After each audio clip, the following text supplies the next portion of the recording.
She's one of the largest ships sailing our oceans.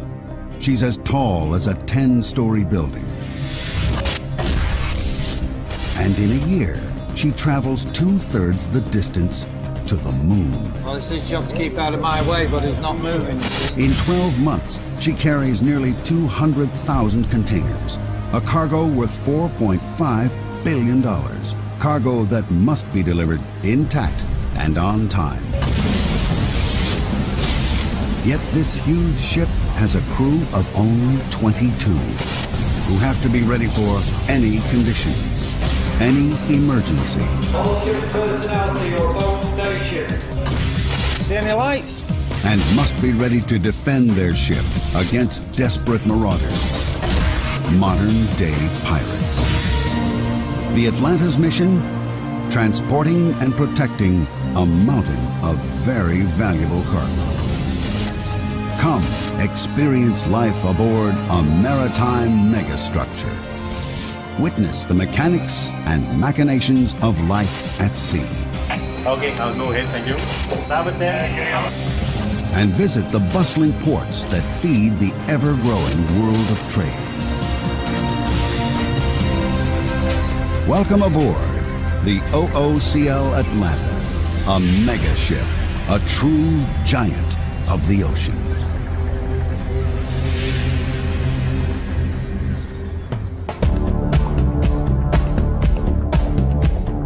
The Atlanta is one of the latest and largest class of container ships. Known as Post-Panamax, she and her kind are too wide to sail through the Panama Canal. If she were a naval vessel, she'd be the equivalent of an aircraft carrier with a crew of several thousand men. The Atlanta has a crew of just 22, ranging from a handful of ordinary seamen who work to keep the Atlanta shipshape at all times. 5 engineers keep the ship's engines, power plants, and operating systems up and running. And a team of 4 officers work in shifts around the clock. Junior officers stand watch and keep a close eye on the weather.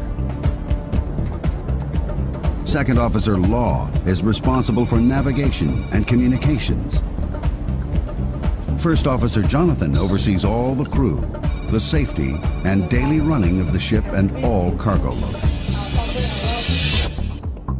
At the team's head is a captain who's spent all his working life at sea. Starboard 10. Starboard 10. Captain Roger Llewellyn is a man with salt water coursing through his veins. And over the years, he's developed some interesting sleeping habits.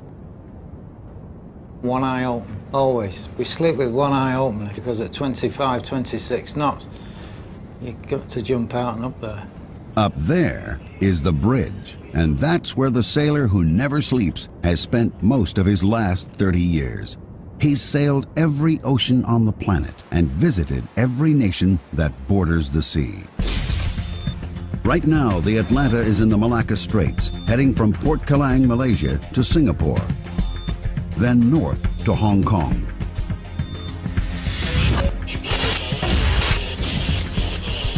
It's a hectic schedule on a crowded route.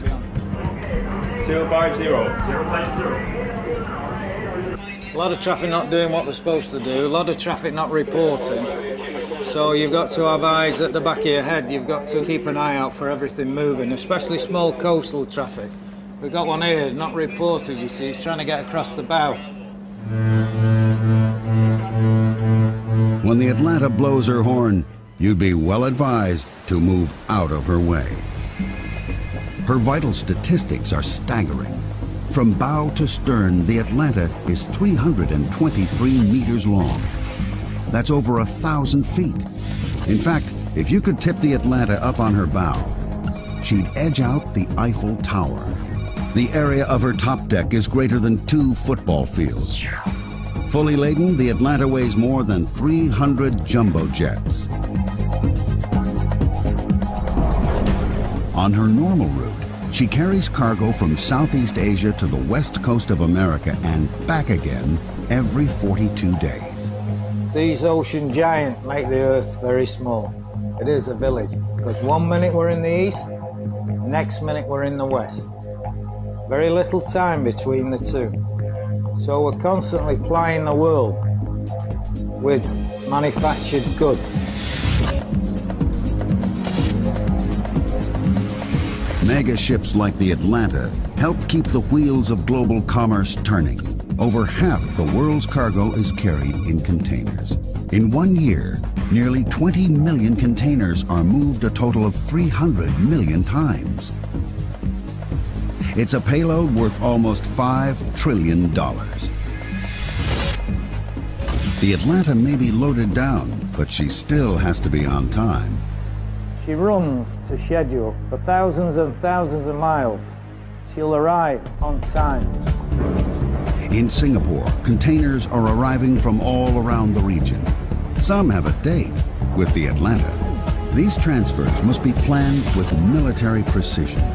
It's a chain where a weak link means a cargo gets delayed, or even worse, lost. The bottom line, the cargo must be at port waiting when the Atlanta docks.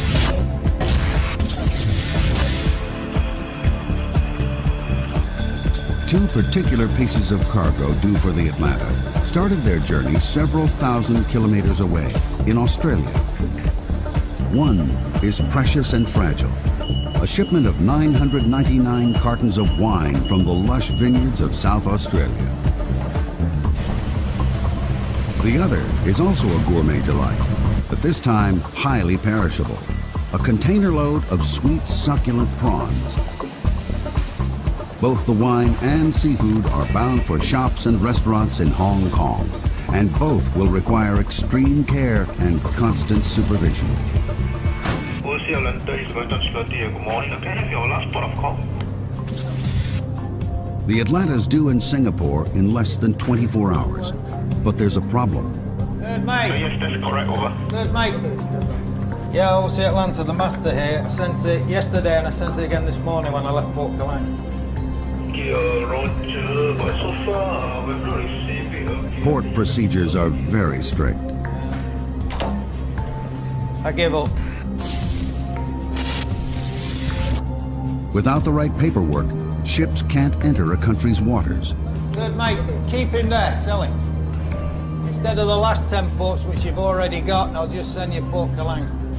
Okay, no problem, no problem. Aye, aye. The captain must keep to schedule. He has 2,200 containers to move in Singapore. And he must get there on time. The Atlanta is steaming towards Singapore Harbor and the planned 2,200 container moves. This megaship is purpose-built for one thing only: to carry cargo. A mountain of cargo. All up, she can carry 8,063 20-foot containers. These are the lashing bars and the turnbuckles up. These are 20 foot. You can load 20s and you can load 40s, either or. But they still need lashing forward and aft to keep them fixed in position. Even though she hasn't yet reached her full load capacity, the captain still likes to check on the containers from the top to the very bottom. Where we are now, we're 13.6 metres underwater now. Down here, the containers are stacked 9 high. So they go 9 high and then on deck another 6 to 8 high. So roughly we're stacking 17 high. From the very bottom of the stack, over 13 meters below the water, the containers rise over 44 meters. On land, it would look like a city block rising 10 stories. If laid end to end, those containers would stretch further than an Olympic marathon, nearly 50 kilometers. A little over 40 years ago, it was a different story. Products like wine would have been transported in a variety of simple boxes, and moving frozen foods over long distances was simply out of the question. Then, in the late 50s, an American, Malcolm McLean, came up with an idea that would revolutionize world trade. By packing all goods into modular containers, similar in design and dimension, they could be easily transported anywhere in the world by road, rail, or sea. As the use of these containers has grown, so has the size of the ships that carry them.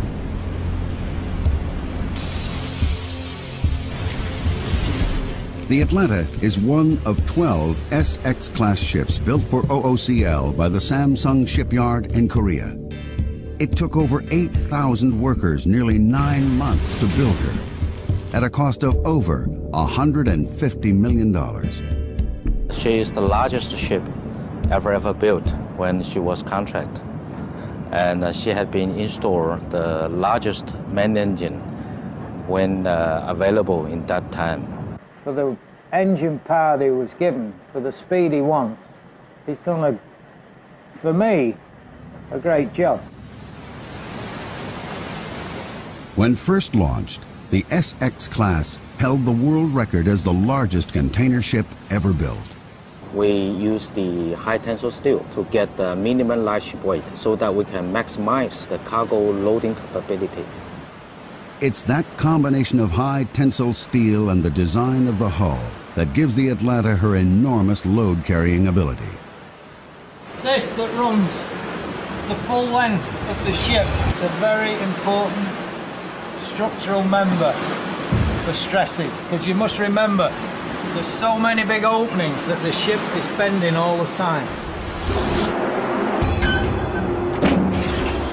In this area, when you've got 95,000 horsepower pushing this ship, the pressure is enormous. You can see that the frame structure is very heavy. So this is a high stress area, especially in heavy weather. The real pride of the Atlanta is the power plant. This is one of the world's biggest diesel engines. A 12-cylinder turbocharged monster. Its sheer size is breathtaking. The engine fills a room 6 stories high, 6 stories of incredible power. The engine peaks at 104 revolutions per minute, but generates a mind-blowing 93,120 brake horsepower. That's over 700 times more power than an average family car.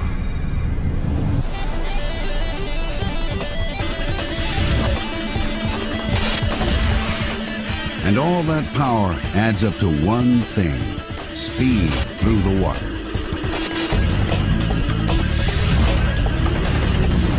She can average nearly 25 nautical miles an hour. That's fast enough to water ski behind, as long as you can handle that huge stern wash. While at sea, the Atlanta can notch up over 570 nautical miles a day. But a speed like that comes at a price. This ship, she burns a lot of fuel. Full speed, she'll burn 230, 240 tons a day.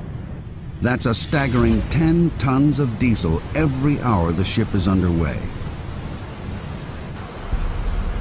She may be thirsty, but she's also a clean engine. And that starts with clean fuel.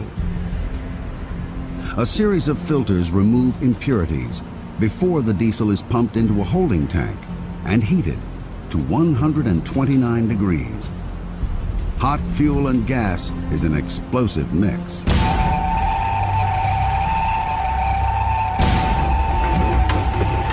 Number 7 cargo hold, number 7 cargo hold, the fire alarm's gone off. No other sound strikes fear into the heart of the mariner like the fire alarm. Starboard side, bay 1, starboard side. Let me know. A fire at sea can spell disaster. A small spark can soon become a fireball. The crew have to be ready to act in an instant. In the ocean, you're on your own, you've got nobody. We've got no shore facilities, no emergency services. We just rely on our own training and our own emergency services. But a fire is the worst. In an emergency like this, First Mate Jonathan rallies the crew. The captain calls the shots. We are now proceeding forward for investigation. Aye, aye. On deck, please. Getting it right can mean the difference between survival and disaster.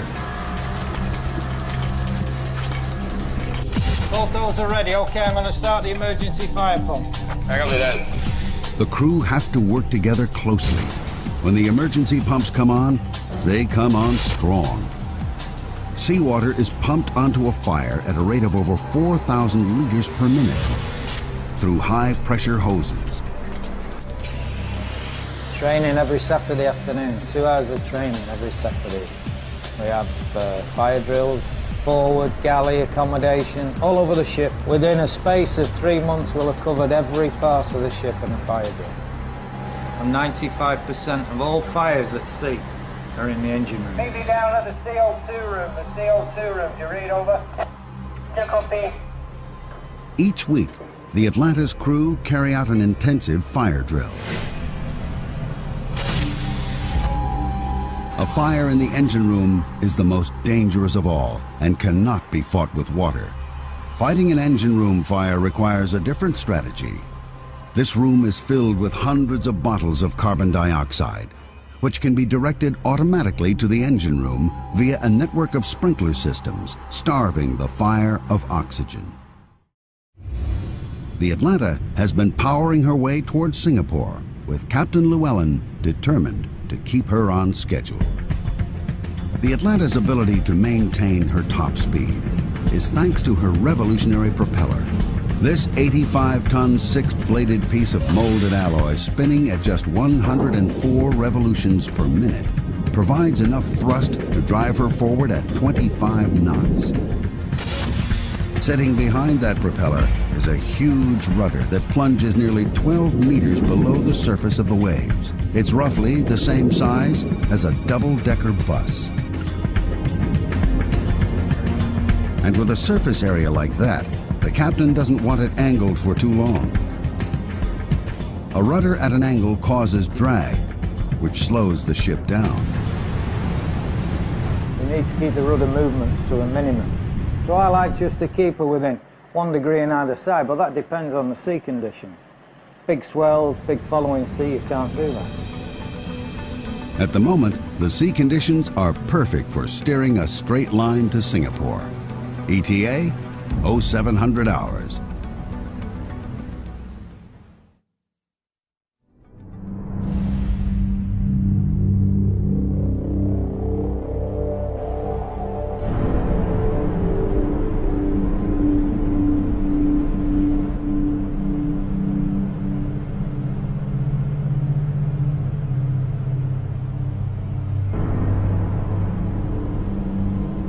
The first sign that the Atlanta's getting closer to port is the sudden increase in sea traffic. 1, 2, 3, 4, 5, 6. One of the problems with being a giant is avoiding the dwarves of the ocean. For the captain, arrival at port is one of the most stressful parts of the journey. He has to be ready to react in an instant. Well, it's his job to keep out of my way, but he's not moving, you see. He's still coming across. Now he's going round. Now he's going to come across my stern. It's going to be a long day for the captain and his crew. Getting into port is just the first hurdle. It's the end of, not the end of the working day, but it's because we got cargo work straight away after. But it's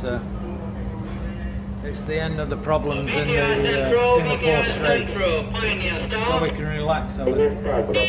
Engine tested head on a stern. While the captain maneuvers the Atlanta carefully closer to port, 2,500 kilometers away, another key individual is frantically working behind the scenes.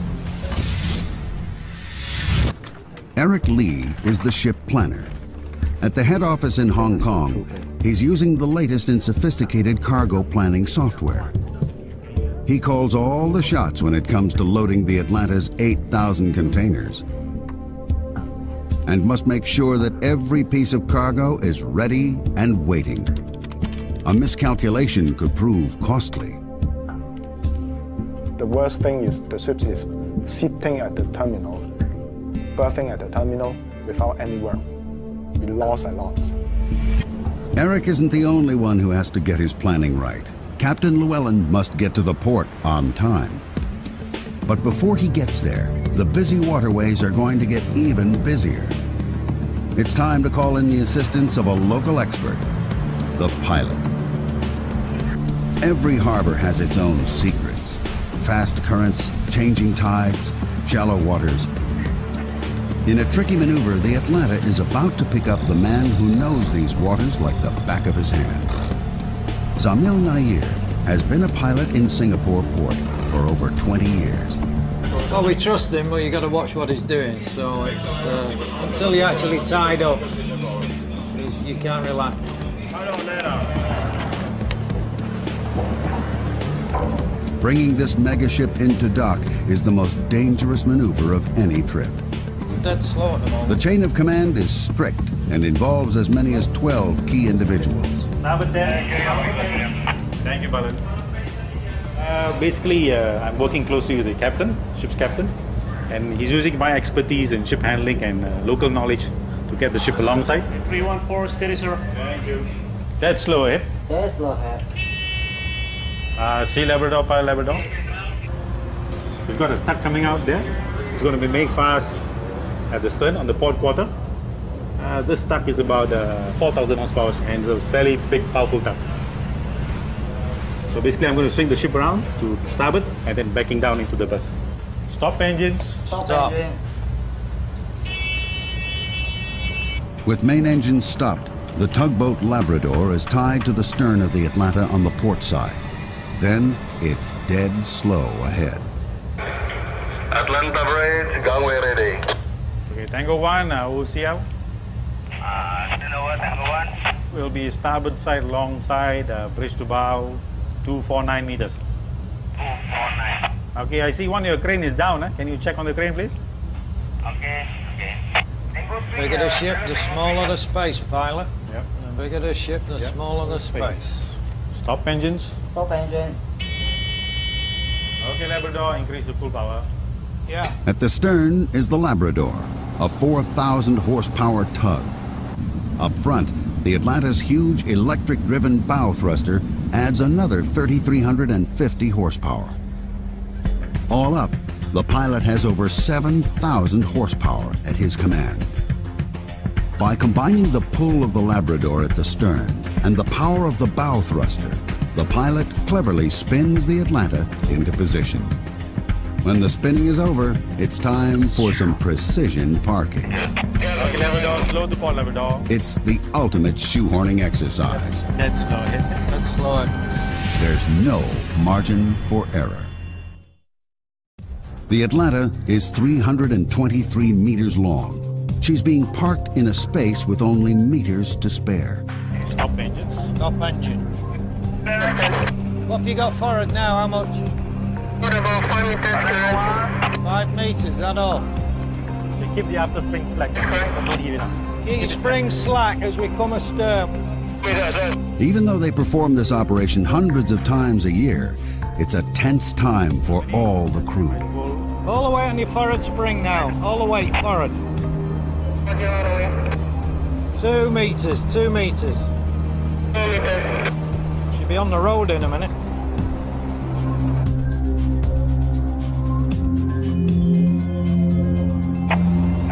Position. In position, hold her there now, hold her on your spring. Another successful docking for the captain and Nair, the pilot.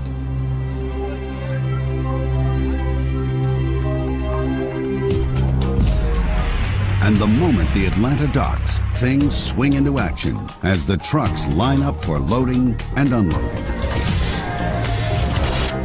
Singapore is one of the largest container terminals in the world, handling 17% of the world's total container trade.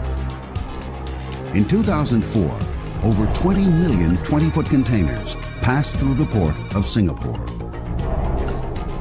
For every single ship, every minute in port counts. A total of 4 giant cranes start moving the Atlanta's containers at breakneck speed. The pressure is on.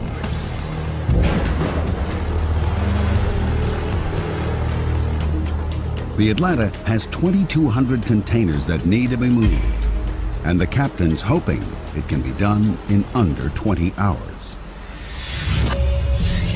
This is where Eric's cargo planning is really put to the test.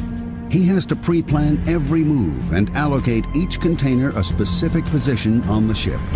No container should be moved twice. Double handling wastes time and money. So containers due to be unloaded at the next port must be stacked close to the top, while a container bound for America needs to be stacked deeper in the hold. The other major concern is keeping the ship balanced during loading. Too much weight on either side of the ship could put it in danger of capsizing. It's Jonathan, the first mate's job, to keep a close eye on the Atlanta during this critical time. His computer monitors the distribution of weight around the ship and also allows him to compensate for any uneven loading. Deep in the ship's hull are a network of giant ballast tanks. By moving hundreds of tons of seawater between these tanks, Jonathan can keep the Atlanta on an even keel. To complicate this balancing act even further, the ship has to take on fuel. The Atlanta's tanks can hold over 7.5 million liters of diesel. This is a job for an expert. Bunker boats are the floating petrol stations of the port. This is the only time the Atlanta will take on diesel for the round trip from Asia to America. Today, they're taking on nearly 7,000 tons. It's an operation that will take over 6 hours. With the price of fuel around $280 a ton, this little trip to the gas station will cost the captain nearly $2 million. While the engine's shut down, Alvin, the second engineer, can check out the crankcase. There are certain advantages to working on an engine this big. It's not often a man can stand inside a crankcase to check for loose bolts or undue wear on any of the moving parts. When a cylinder has a bore of nearly a meter and the piston has a stroke of 2.4 meters, any wear is going to cause serious trouble. Among the 2,200 containers being moved today are the 2 that started their journey 2 weeks ago in Australia. The container carrying the latest vintage of Australian Chardonnay needs to be moved quickly, but also with care. The last containers to be loaded on board are the refrigerated containers. These reefers are carrying perishable goods. The one carrying the Australian frozen seafood has to be kept at a temperature of -18 degrees throughout the entire journey. Jonathan, the first mate, hooks them up to the ship's power supply in order to get the refrigeration units working as soon as possible. While on board, the crew will check their temperatures twice a day, every day.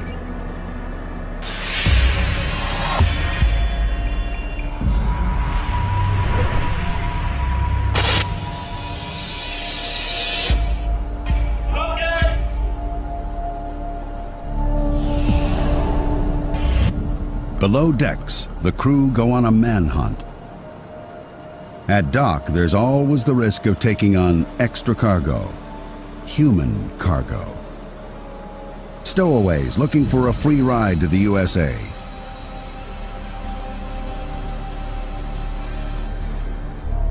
Stowaways have been known to climb mooring ropes at night and are sometimes even hiding inside the containers.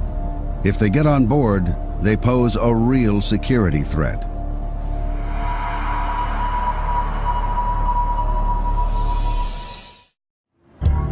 While the crews search for stowaways down below, up on the bridge, the officers are planning for the sea voyage ahead. It's the second mate's responsibility to plot the course. It's an intricate combination of old world tradition and new age technology. He does his initial plotting using charts, slide rule, and compass, and then transfers the data into a computer. The advanced software then links his data to the satellite navigation systems and radar. The result? The officers on the bridge can plot the ship's course and see any oncoming traffic, all in real time. Well, the beauty of that for me is you see where you are instantly. You see exactly where the ship is. And there's many times I have to be on my own, so I need to know where she is. A ship of this size, when she's drawing 13.6, 14 meters, we need to know exactly where she is. The search for stowaways below deck is complete, and the crew have given the bridge the all clear. Nearly 22 hours after first docking, all of the new containers are on board and are being secured for the long trip to Hong Kong. Each container is lashed to the rows above and below in a matrix which locks every single container rigidly in place. This ensures that none of the cargo, including those bottles of Australian wine, will shift if the Atlanta starts pitching in a storm at sea. A full 2 hours later than planned, but with all cargo on board and firmly secured, the Atlanta is ready to leave Singapore.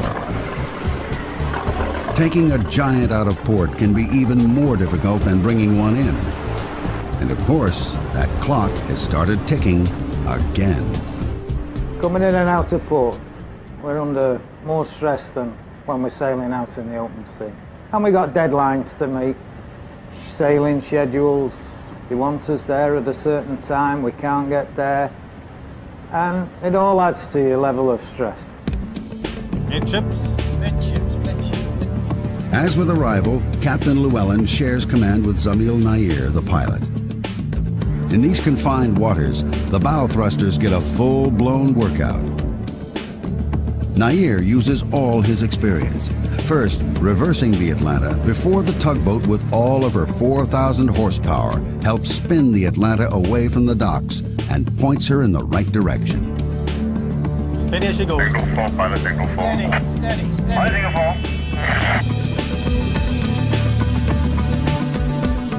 With the Atlanta slowly increasing speed and safely on her way, Nair now needs to meet up with another incoming ship.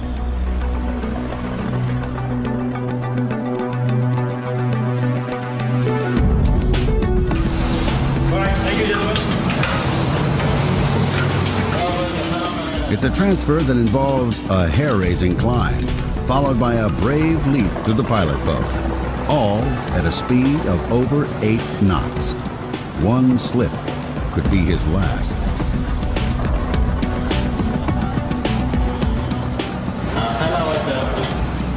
By his calculations, it's a leap of faith that he performs as many as 8 times in one working day.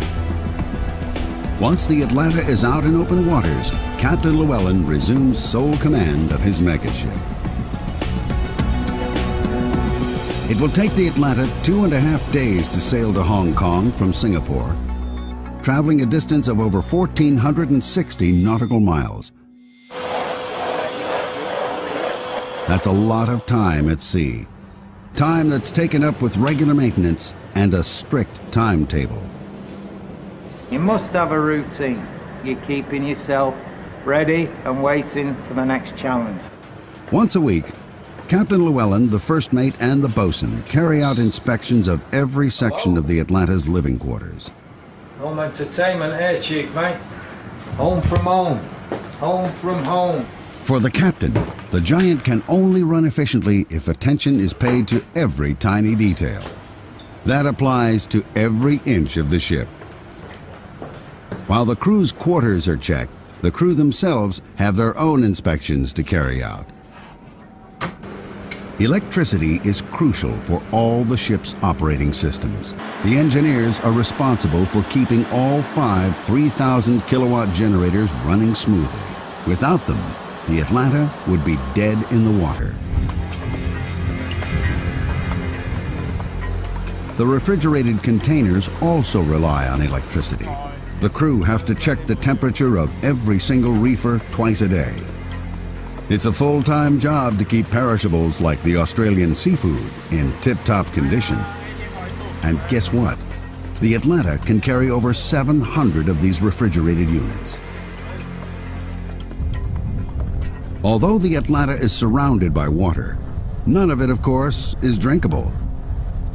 Every drop of fresh water on board is made by turning seawater into drinking water. The ship's desalination plant can treat 30,000 liters a day, but it has to be cleaned regularly. Salt builds up on plates, which have to be stripped, cleaned, and put back into operation quickly.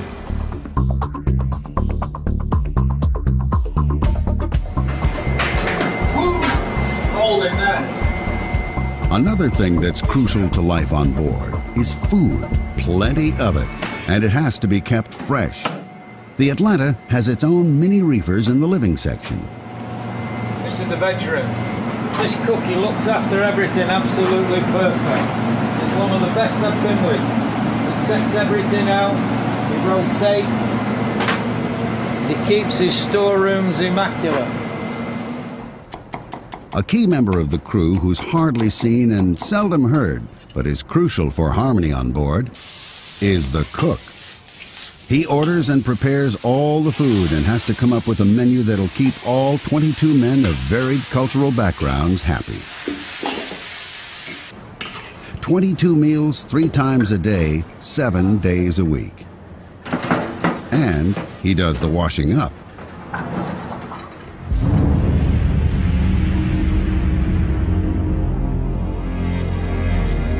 For the captain, sharing meals with the crew is about far more than just the food. One of the beauties is to bring them all together, to sit down and eat together. And you make them feel part of the team. If you don't have a team, you can forget this life. You must work as a team. If there's ever a time when a good team spirit is needed, it's tonight. The ship is entering dangerous waters. The security level has been raised. The South China Seas are busy with all sorts of craft. Many are small fishing boats, miles from shore. Some, however, may not be at all interested in fishing. Pirates trawl these waters, looking for the ultimate catch. Heading on 308, sir. Well, they're there. You don't know where they are, but they're there. They're watching all the time. So it's a threat. We know that threat.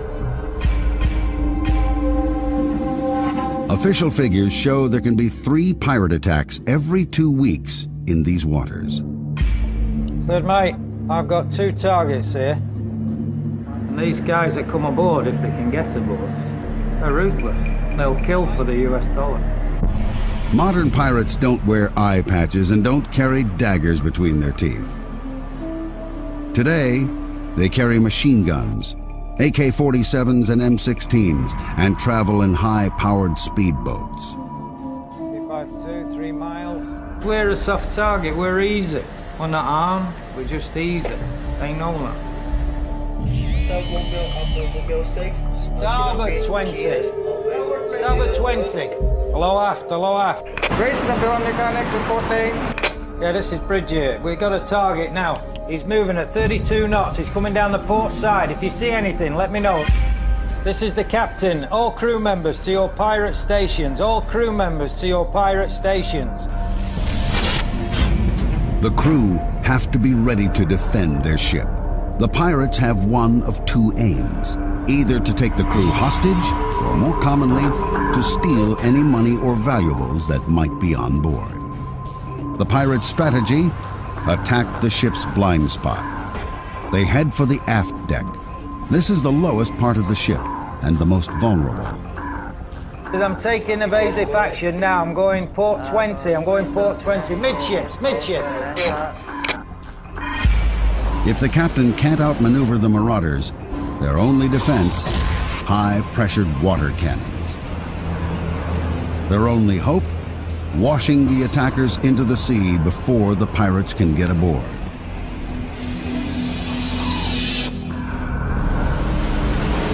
Luckily for the crew, tonight turned out to be another close call. The fast-moving vessel was just a fishing boat crossing paths with the Atlanta. But if it's not one threat, it's another.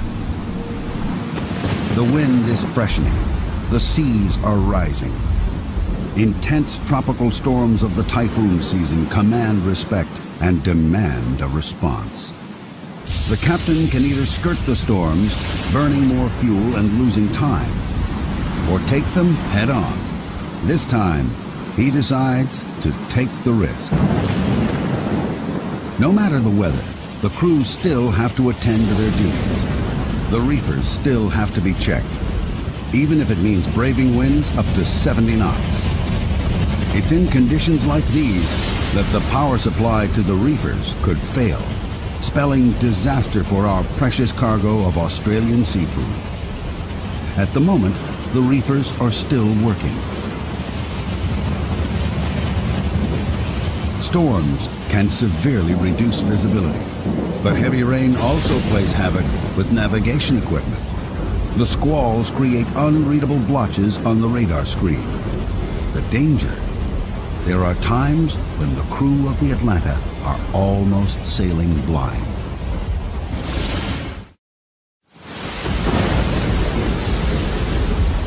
The Atlanta is weathering the storm, which is losing intensity. The captain's instinct was right, and his gamble to take on the storm is paying off.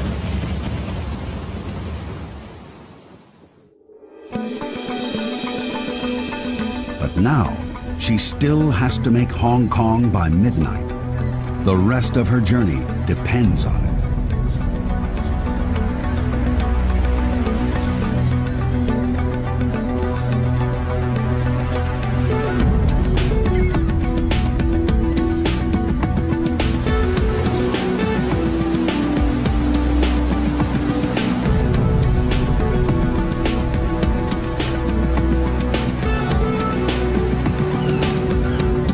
It'll take the Atlanta 42 days to complete the full circuit from Southeast Asia to California and back again. It's a mega trip, even for a mega ship. In a year, the Atlanta sails over 260,000 kilometers, which is roughly 2/3 the distance to the moon. 5 miles to go next one, 5 miles. 5 miles. Yeah, 313. 313, Yes. Our megaship, the size of an aircraft carrier, now has to navigate Hong Kong's congested waters. Starboard 10. At night, the bridge is not only the brains of the ship, it also becomes the Atlanta's eyes and ears. 350, 2 miles. Stopped. When a vessel registers on the Atlanta's radar, it's identified by a number, and its direction and speed can be tracked by those watching from the bridge. It's another crucial piece of technology that helps a mega ship maneuver gracefully into a mega port.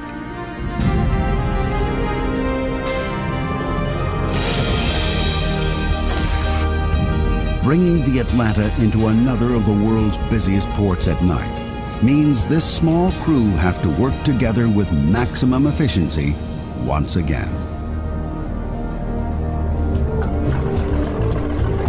It's just before midnight. In any 24-hour period, as many as 100 container ships sail into this harbor. The Atlanta is the last of the day.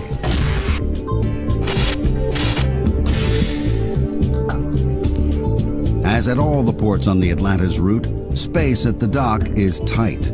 Container ships bustle for space in this incredibly congested harbor.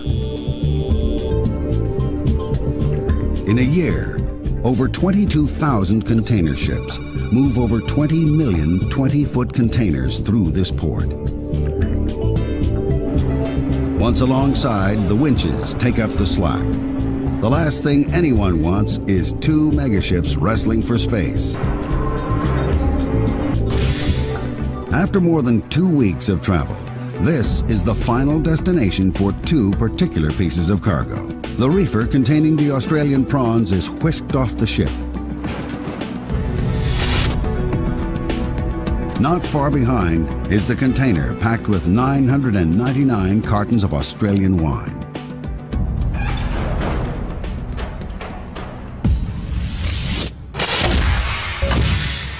The containers carrying both the prawns and wine reach a cargo warehouse. This is the telling moment.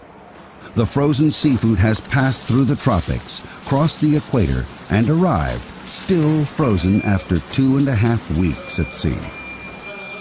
By the time the seafood has been unpacked, the Atlanta has taken on her load for America, and fully laden, she sails on. On the bridge, the captain and second mate Law plot the ship's next long journey across the Pacific Ocean. Having made a long and perilous journey of their own, all 999 cases of wine have arrived intact and on time.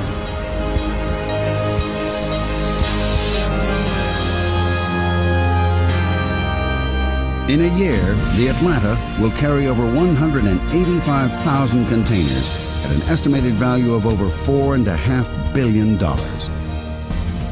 The Australian seafood and wine are just a tiny fraction of all the goods that this megaship will transport around the globe.